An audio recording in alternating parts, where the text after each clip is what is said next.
बागपत में पाकिस्तान के पूर्व राष्ट्रपति परवेज मुशर्रफ के भाई और परिवार की जमीन खरीदने के लिए लोगों ने खूब बोली लगाई। जिस 13 बीघा जमीन का आधार मूल्य 39,06,000 रुपए रखा गया था, वो जमीन 1,38,16,00,000 रुपए से ज्यादा में नीलाम हुई। नीलामी का ये पैसा केंद्रीय गृह मंत्रालय के शत्रु संपत्ति अभिरक्षक विभाग के खाते में जमा होगा। बता दें कि पाकिस्तान के पूर्व राष्ट्रपति और सेनाध्यक्ष जनरल परवेज मुशर्रफ के परिवार की 13 बीघे की जमीन यूपी के बागपत में थी।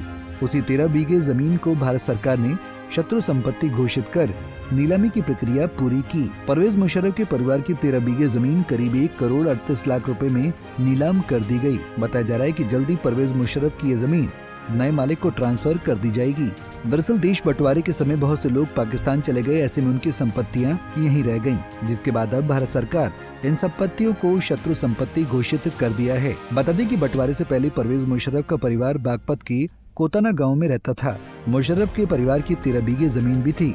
ये संपत्ति गृह मंत्रालय के अधीन है, इसलिए गुरुवार को गृह मंत्रालय की देखरेख में नीलामी कराई गई। परवेज मुशर्रफ की पुश्तैनी हवेली और कुछ जमीन को करीब 1,38,00,000 रुपए में नीलाम कर दिया गया।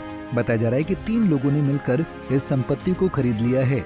बता दें कि परवेज मुशर्रफ के माता पिता बागपत के कोताना गाँव में ही रहते थे। बाद में वो दिल्ली चले गए थे। कोताना गांव के लोगों का कहना है कि परवेज मुशर्रफ के पिता यहां से दिल्ली जाने के बाद भी गांव आते रहते थे। उनका पूरा परिवार पाकिस्तान चले जाने के बाद यहां संपत्तियों की देखरेख करने वाला कोई नहीं था। गांव वालों ने बताया कि मुशर्रफ के परिवार के नूरू मियां ने पाकिस्तान जाने से मना कर दिया था, वो यहीं बस गए थे। लेकिन अब संपत्तियों की नीलामी के बाद मुशर्रफ परिवार के नूरू मियां का भी नाम बागपत से या यूं कहें कि हिंदुस्तान से खत्म हो गया। गांव वालों का कहना है कि मुशर्रफ की हवेली के अलावा यहाँ करीब 2 हेक्टेयर जमीन थी। परवेज मुशर्रफ का जन्म दिल्ली में हुआ था। वो बागपत के कोताना गांव कभी नहीं आए थे। हालांकि उनके माता पिता यहीं रहते थे, लेकिन 1947 में विभाजन के बाद परिवार पाकिस्तान चले जाने के बाद 1965 में नूरू मियां कोताना गाँव आए थे। हालांकि बाद में वो भी पाकिस्तान चले गए थे। पंजाब केसरी टीवी के लिए बागपत से विवेक कौशिक की रिपोर्ट। हमसे जुड़े रहने के लिए हमारे YouTube चैनल को सब्सक्राइब करें और नई वीडियो की नोटिफिकेशन के लिए बेल आइकॉन को दबाएं।